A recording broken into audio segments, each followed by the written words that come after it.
My name is Emma Carter, and I am 34 years old. I work as a project manager for a mid-sized logistics company in Ohio. The kind of job where nobody notices you until something goes wrong, and then everybody notices you at once. I have spent my entire adult life being the person who quietly fixes things before anyone else even realizes there was a problem. I did not know on the morning of my younger sister Rachel's wedding that this particular skill of mine was about to blow up in the middle of 240 guests, a five-tier cake, and a floral arch that cost more than my first car. But before I tell you how it happened, I need you to see the moment it all came apart, because that is the only way you will understand why I have not spoken to my sister-in-law in 11 months. It was 7:40 in the evening, cocktail hour long finished, dinner plates cleared, and the DJ had just dimmed the lights for the toasts. I was sitting at the family table in my pale green bridesmaid dress, my champagne glass sweating in my hand, watching my sister Rachel laugh at something her new husband, Tom, had whispered in her ear.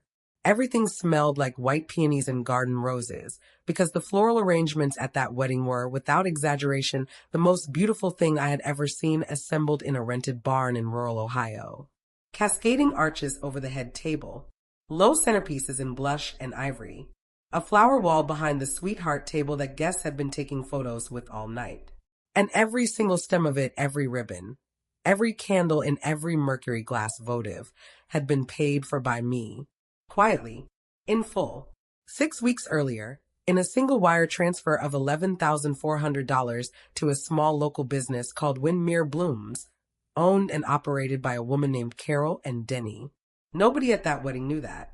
Because as far as every single guest in that barn believed, the flowers, the day of coordination, and the entire decor package had been a generous, loving gift from my brother's wife, Vanessa.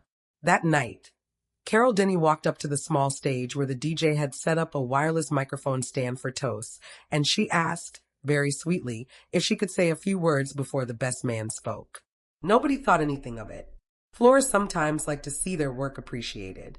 What none of us knew was that Carol was about to read the name on an invoice out loud in front of my entire family, and by the time she finished that sentence, the entire architecture of lies my sister-in-law had built over 6 weeks was going to collapse in real time. On video, because half the guests had their phones out for the toasts already. That is where the story ends. Let me take you back to where it actually begins. If you have ever done something generous and watched someone else take the credit for it and said nothing because you did not want to cause a scene, I want you to hit subscribe right now because you are going to want to see exactly how this unraveled, and you are going to want to be here for what I did next, because I promise you I did not let it go quietly after that. Rachel is 4 years younger than me.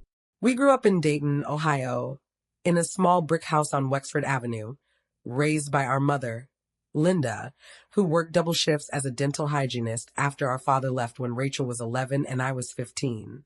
Money was always the kind of thing that hovered over our house like weather. Not a crisis exactly, but a constant pressure, a thing you learned to read in your mother's face before she said a word. I grew up understanding in the marrow of my bones what it felt like to want something and to watch my mother do the math in her head and decide we could not have it.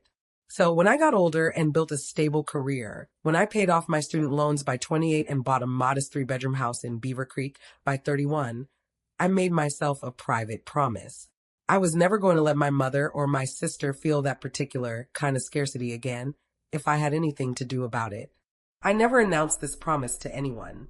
I just quietly kept it. Rachel got engaged to Tom Whitfield in the spring of last year.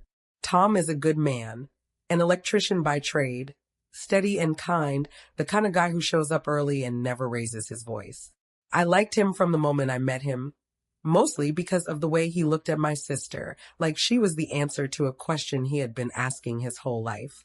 They planned an October wedding, which gave them about 7 months to save and plan. The trouble started in July, for months out, when Rachel called me crying on a Tuesday night. She and Tom had put down deposits everywhere. The venue, the caterer, the DJ, the dress alterations, and they had budgeted $28,000 total for the whole wedding. Between Tom's truck needing a new transmission and Rachel's hours getting cut at the pediatric clinic, where she worked as an office manager, they were short. Not short by a little. Short by almost $12,000, with the florist bill due in full 30 days before the wedding. non-refundable deposit already paid, remainder due, or the contract would be canceled and Windmere Blooms would keep the deposit and give the date to someone else. I don't know what we're going to do, Rachel said, her voice cracking over the phone. Mom doesn't have it. Tom's parents already gave us what they could. I might have to just tell Carol we can't do the flowers and figure something out with grocery store bouquets. I remember sitting in my kitchen that night, phone against my ear, looking at my own bank statement open on my laptop screen. I had a healthy emergency fund. I had been saving for a kitchen renovation I did not need yet. And I had a little sister who had spent her whole life watching our mother stretch a dollar until it screamed, who deserved, just once, to have a wedding day where nobody had to compromise on the flowers. Don't cancel anything yet, I told her. Let me look into something. Give me a couple of days. I did not tell her what I was planning. I knew Rachel. She has always been proud in a particular, stubborn way. The kind of pride that comes from having grown up with just enough hardship to make charity feel like an accusation. If I told her outright that I wanted to pay for the florist, she would have refused. Out of guilt, out of not wanting to be a burden on me the way our family had once been a burden on itself. So instead, I called Carol Denny directly. Windmere Blooms was a small operation, really just Carol and 2 part-time employees, tucked into a converted farmhouse off Route 4. I had met Carol once before. At a friend's baby shower she had done the flowers for. I called her on a Thursday afternoon and asked if we could speak privately about my sister's account. I want to pay the remaining balance in full, I told her. But I don't want my sister to know it came from me. Not yet, anyway. Is there a way to do that? Can you send an updated invoice showing it's paid, without saying who paid it? Carol was quiet for a moment. I can absolutely do that, she said. I'll mark the account paid in full and just tell the bride the balance was settled. I do have to keep my own internal invoice showing who the payment actually came from for tax and accounting purposes, but I won't volunteer that information to anyone unless it's asked directly. That's perfect, I said. Thank you, Carol. Truly. I wired $11,400 to Windmere Blooms on a Friday morning in August. I did not think about that internal invoice again for 6 weeks. I had no idea that small, ordinary business practice, a florist keeping accurate records of who actually pays her bills, was going to become the single most important detail of my sister's wedding. 2 days after I made that payment, Rachel called me, ecstatic. You are not going to believe this, she said. Vanessa called Carol and got the whole balance paid off.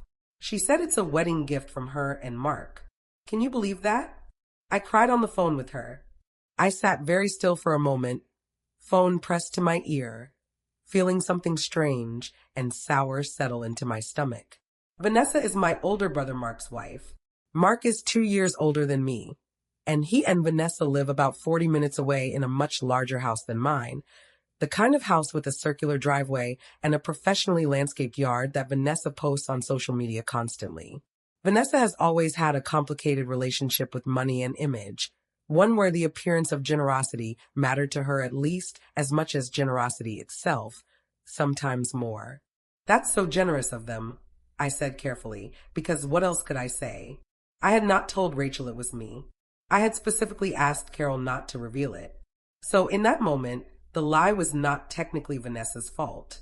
It was a misunderstanding, or so I told myself. Maybe Carol had simply told Vanessa the balance was paid, and Vanessa, hearing that, assumed it referred to some other payment she was intending to make, and the timing had simply collided. I told myself that for exactly 9 days. On the 10th day, my mother called me, practically glowing. Vanessa is just wonderful, isn't she? She said. She told me at lunch today that she and Mark wanted to do something really special for Rachel, so they quietly paid off the entire florist bill without telling anyone, just so Rachel wouldn't have to worry. $11,000, Emma. Can you imagine? I hugged her so hard I almost knocked her drink over. That was the moment I understood this was not a misunderstanding. Vanessa knew exactly what she was claiming, and she was claiming it specifically, with a specific dollar amount, to specific family members in a way clearly designed to be repeated and admired. I want to be honest with you about what I felt in that moment, because I think it is important. I did not feel rage, not yet. I felt a kind of quiet, tired disappointment, the particular exhaustion of watching someone take something from you that cost them nothing to take and costs you everything to correct. Correcting it meant making a scene 4 weeks before my sister's wedding. It meant putting my mother, who was already stretched thin with wedding stress, in the position of having to process that someone she trusted had lied to her face. It meant risking a fight with my brother, who I loved, even when his wife made that difficult. So I did the thing I have always done. I stayed quiet. I told myself I would deal with it after the wedding, privately, gently, in a way that did not disrupt Rachel's day. I want to introduce you to someone here, because she is the reason I eventually stopped staying quiet. Her name is Grace Holloway, and she has been my closest friend since college, back when we were both broke 20-year-olds sharing a 2-bedroom apartment above a laundromat in Columbus. Grace works as an event coordinator now, has for almost a decade, and has seen every version of family dysfunction that exists inside a wedding industry that runs on exactly this kind of quiet emotional accounting. I called Grace 3 weeks before the wedding, venting about Vanessa, expecting her to simply commiserate with me the way friends do. Instead, she asked me a question that stuck with me for the rest of that month. Emma, why did you ask the florist to hide that you paid? Because I didn't want it to be a whole thing, I said. I didn't want Rachel feeling like she owed me something on her wedding day, or feeling guilty that I spent that much money. Okay, Grace said, in that careful, patient tone she uses when she is about to tell me something I do not want to hear. But do you see what happened? You created a silence, and someone else filled it with a lie. That's not your fault. Vanessa is the one who lied. But you have to understand, silence is not neutral. It has a shape, and if you don't fill it, someone else will, and they will fill it in whatever way benefits them most. I did not have an answer for that. I sat with it for days. Grace was right, and I knew she was right. But I still could not bring myself to say anything before the wedding. Some part of me, the part shaped by a childhood of trying not to be a burden, of trying to keep the peace in a house that had already lost one parent to conflict, told me that the cost of speaking up would be higher than the cost of staying silent. I was wrong about that. I did not know it yet, but I was about to find out exactly how wrong in front of 240 people. The wedding took place on the second Saturday of October at a converted dairy barn outside of Xenia, Ohio. The kind of venue with exposed wood beams and string lights and a wraparound porch that looked out over a field that had turned gold with the season. Rachel looked luminous. I mean that in the most literal sense. She wore a fitted lace gown that had belonged to no one else, that she and Tom had saved for themselves, and when she walked down the aisle past those cascading arrangements of peonies and garden roses, I watched my mother cry. And I watched Tom's face crumble in that way grooms' faces do when the person they love more than anything appears in front of them looking like every hope they ever had about their own life. The ceremony was beautiful. The reception that followed was joyful, loud, full of dancing and toasts, and a caterer who had clearly outdone herself with the short ribs. I spent most of the evening exactly where I wanted to be, at the edge of the dance floor, watching my sister be happy, letting the whole complicated business of Vanessa's lie sit quietly in the back of my mind, unresolved, waiting for some later date I had not yet decided on. And then Carol Denny walked up to the small stage. I should explain something about Carol, because it matters for what happened next. Carol Denny is not a dramatic person. She is in her late 50s, soft-spoken, the kind of woman who wears sensible cardigans and talks about hydrangeas with the reverent seriousness other people reserve for scripture. She had absolutely no idea, when she asked the DJ if she could say a few words, that she was about to detonate a bomb that had been quietly ticking under my family for 6 weeks. She thought she was doing something sweet. She thought she was thanking a generous client in a room full of people who would be delighted to hear it.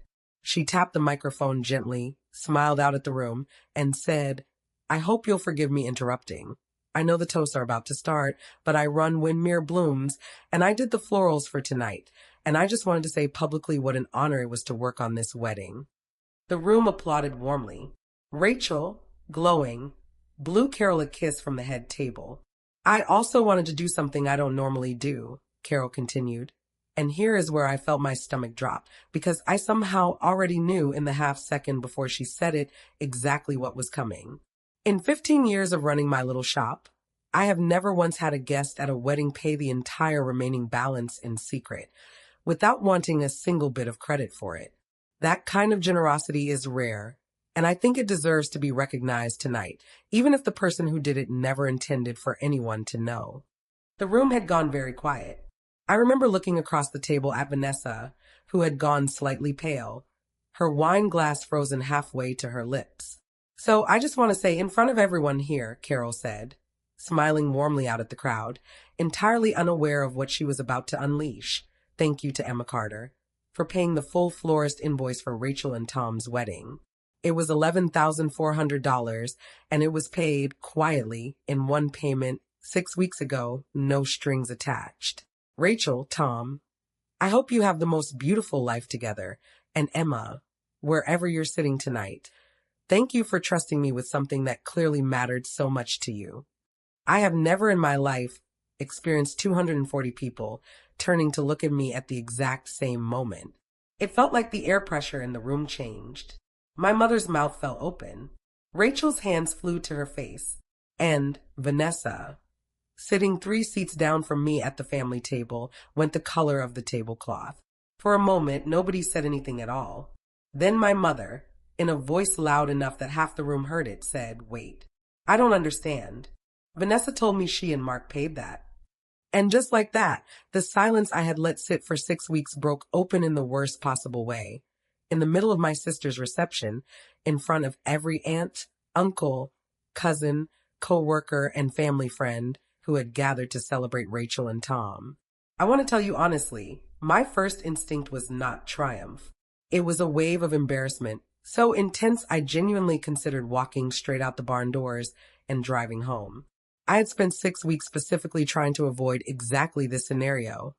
A public confrontation at my sister's wedding, and here it was happening anyway, except now, instead of controlling how and when the truth came out, I was watching it detonate completely outside of my control, with my own name attached to it in front of everyone. Vanessa recovered first, which I suppose should not have surprised me. She has always been quick, in the specific way that people who are used to managing perception are quick. She laughed, a bright, brittle laugh, and said, "Oh, I think there's just some confusion. Mark and I did contribute to the wedding cost too. There were a few different payments happening." "Vanessa," my mother said slowly, "you told me, specifically, that you and Mark paid off the entire florist balance. You told me the exact number. $11,000. I mean, I said we helped with it," Vanessa said, her voice climbing slightly. "You didn't say helped," my mother said. "You said paid. You said you and Mark wanted Rachel to not have to worry about it. I hugged you. I told everyone at my book club. I want to pause here and tell you what my brother Mark did during this exchange, because it matters." Mark sat very still, staring at his plate, and said nothing. Not a single word in his wife's defense. I watched him for a long moment, and I understood, with a kind of sad clarity, that he had known. Or at the very least, he had strongly suspected, and had chosen not to correct the record either, because it was easier to let the compliments land on both of them than to admit his wife had claimed credit for someone else's generosity. Rachel stood up from the head table. She walked over to me, her wedding dress pulling around her feet as she crouched down next to my chair, and she took both of my hands in hers. "Emma," she said, and her voice broke, "you paid for the flowers? All of it?" "I didn't want you to know," I said quietly, aware that at least 50 people were now watching this exchange unfold in real time, several of them with their phones still raised from the toast that had not yet happened. "I didn't want you to feel like you owed me anything. I just wanted you to have your day without worrying about money." "And Vanessa told everyone it was her," Rachel said, not a question, a statement, her eyes moving from me to Vanessa and back again, understanding assembling itself behind her face piece by piece. "I think there's just been a misunderstanding," Vanessa said again, but her voice had lost its earlier brightness. It sounded thin now, defensive. "Carol," my mother said, turning toward the small stage where Carol Denny was standing, looking increasingly uncomfortable, clearly beginning to realize she had walked into the middle of a family situation far more complicated than she had intended. "Can you tell us, honestly, did Vanessa or Mark ever pay any part of that florist bill? Any part at all?" Carol hesitated, glancing at me with an apologetic expression, as though asking permission. I gave her a small nod. I figured, at this point, the truth was already out of the barn. No, Carol said gently. The deposit was paid by Rachel and Tom directly when they booked, back in the spring. The remaining balance, the $11,400, was paid in a single wire transfer from Emma Carter in August. There were no other payments to my business related to this wedding from anyone else in the family. The barn was almost completely silent now, except for the low hum of the string lights and someone's chair creaking as they leaned forward to hear better. I looked at Vanessa, and for the first time in the 11 years she had been married into our family, I watched her have absolutely nothing to say. I could have let it end there. Part of me wanted to. But I thought about Grace's words from 3 weeks earlier about silence not being neutral, about how if you do not fill a space with truth, someone else fills it with whatever benefits them.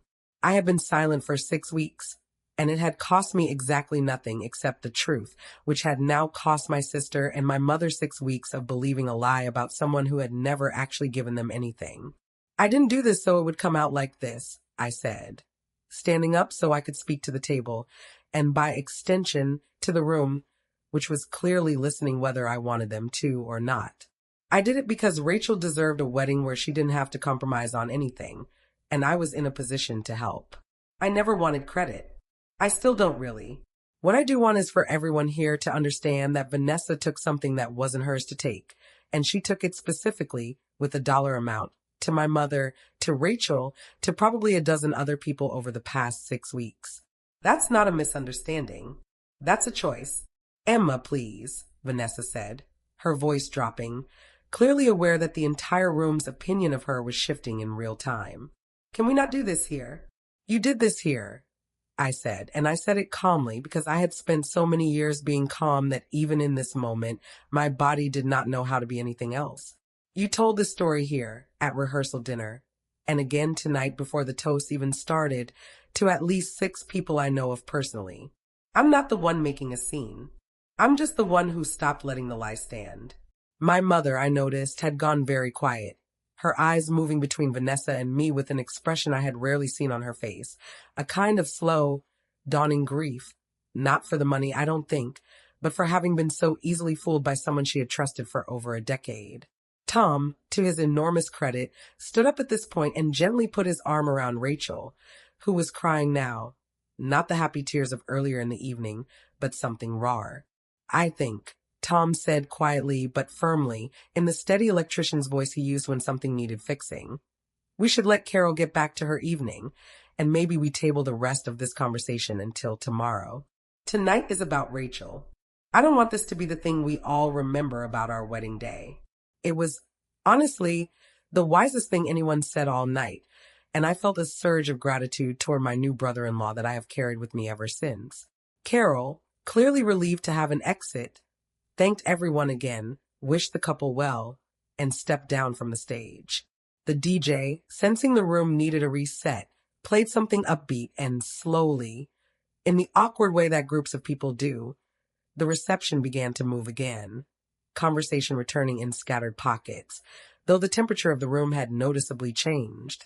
Vanessa left the reception about 40 minutes later, claiming a headache, dragging Mark along with her, who gave me one long, unreadable look on his way out the door, somewhere between apology and resentment, before following his wife to the car. I did not chase after them. I stayed because my sister needed me, and because I was not going to let Vanessa's exit be the final note of the evening. Rachel found me on the porch about an hour later, having changed into flat shoes, her veil removed, looking exhausted in the particular way brides look at the end of a long, emotional day. I can't believe you did that, she said, sitting down next to me on the porch swing. The florist. All of it. Why didn't you just tell me? Because you would have refused, I said honestly. You would have felt guilty, or like you owed me, and I didn't want that hanging over your wedding. I just wanted you to have the day you deserved. Rachel was quiet for a long moment, looking out over the darkened field. You know what the worst part is, she said finally. It's not even the money. It's that Vanessa knew. She knew it wasn't her, and she still stood in front of Mom, in front of me, in front of everyone at the rehearsal dinner and took credit for something that took you an entire wire transfer and 6 weeks of keeping a secret you didn't even want anyone to know about. Who does that? I don't know, I said. But I think we're going to find out it's not the first time. I was right about that, though it took another 2 weeks to fully surface. In the aftermath of the wedding, my mother, still processing what had happened, mentioned the incident to her sister, my Aunt Patricia, who mentioned, almost offhandedly, that Vanessa had done something similar 3 years earlier, when my grandmother's church had done a fundraiser for a new roof. Vanessa had told several members of the congregation that she and Mark had personally covered the difference in the fundraising goal, a difference of about $2,000, when in reality the shortfall had been quietly covered by an anonymous donation from the church's own building fund reserves. Nobody had ever questioned it at the time, because nobody had any reason to. It was only in light of the wedding that people started connecting the pattern. I do not say this to pile onto Vanessa's character in a way that feels cruel. I say it because it changed how I understood what had happened at Rachel's wedding. It was not a single lapse in judgment, a moment of poor decision-making under the pressure of wanting to seem generous.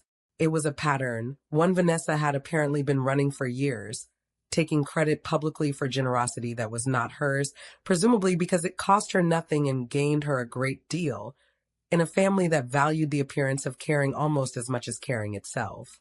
Mark called me about 10 days after the wedding. He sounded tired in a way I had never heard from him before. I want to apologize, he said. I should have said something the night of the wedding. I knew Emma. Not from the beginning, but I found out about a month before the wedding that Vanessa was telling people we paid the florist bill, and I let it go because I didn't want to fight with her about it before Rachel's big day. That was wrong of me. Why didn't you say anything to Vanessa?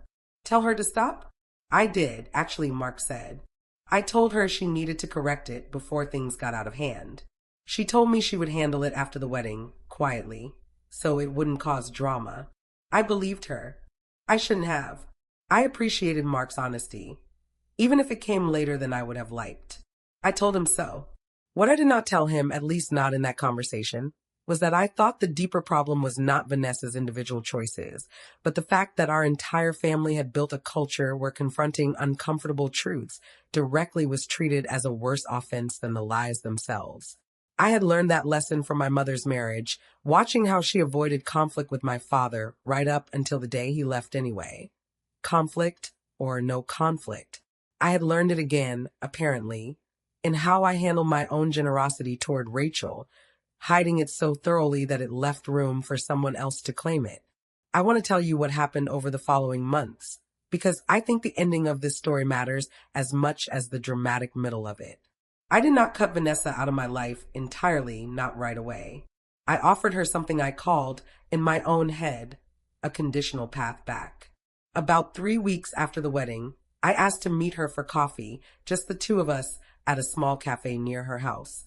I told her plainly that I was not interested in punishing her, that I understood people sometimes make choices under social pressure that they later regret, and that I would be willing to move past what happened on one condition. She needed to personally apologize to my mother and to Rachel, specifically and honestly, without minimizing or reframing what she had done, and she needed to correct the record with anyone she had told the original lie to, including my Aunt Patricia and the members of Rachel's bridal party who had heard the story at the rehearsal dinner. Vanessa looked at me for a long moment across that small cafe table, and I watched something shift behind her eyes, a kind of calculation, the same calculation I imagine she made every single time she decided whether a lie was worth the risk. I don't think that's necessary, she said finally. I think everyone's already moved on. Bringing it up again would just make things awkward. It's not about making things awkward, I said.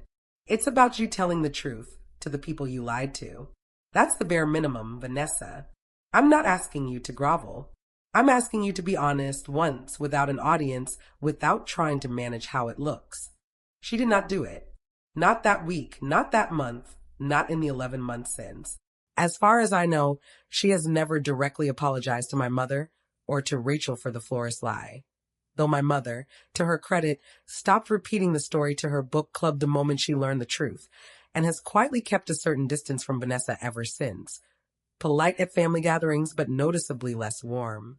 Mark and Vanessa still come to family events, though the dynamic has shifted permanently.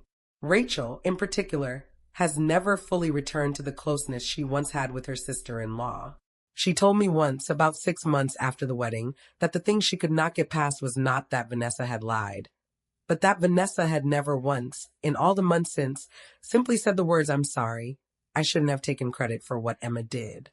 As for me, I have made peace with how this played out, mostly. I do not regret paying for Rachel's flowers. I would do it again tomorrow, without hesitation, and I still believe generosity should not require an audience to be worth doing. But I learned something important through all of this, something I think about now every time I am tempted to quietly handle a problem behind the scenes, rather than being upfront about it from the start. Silence is not neutral. If you create a space where the truth is not spoken, someone will eventually fill that space, and they will not always fill it with your best interests in mind. Sometimes the kindest thing you can do for yourself and for the people you love is to simply say the true thing out loud, early, before someone else gets the chance to say something false in its place. Rachel and Tom are coming up on their first anniversary next month. Every single arrangement from that wedding, every peony, every garden rose, is long gone now, the way flowers always are. But Rachel kept the small handwritten card Carol Denny included with the final invoice, the one that simply read, "Thank you for trusting me with something that clearly mattered so much to you." She had it framed, and it hangs now in the hallway of the little apartment she and Tom share, a quiet reminder, she told me once, of what real generosity actually looks like and what happens when the truth, even delayed, always eventually finds its way to the light.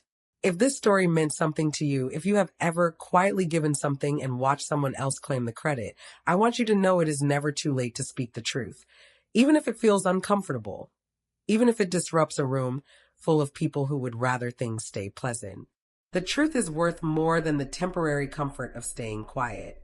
If you enjoyed this story, please hit that subscribe button and turn on notifications, because we share stories just like this one every single week. Real family conflicts, real consequences, and real moments of truth finally coming to light. Drop a comment below and tell me, would you have said something sooner than I did, or would you have handled it the same way? Give this video a like if you believe the truth always finds its way out eventually, and I will see you in the next story.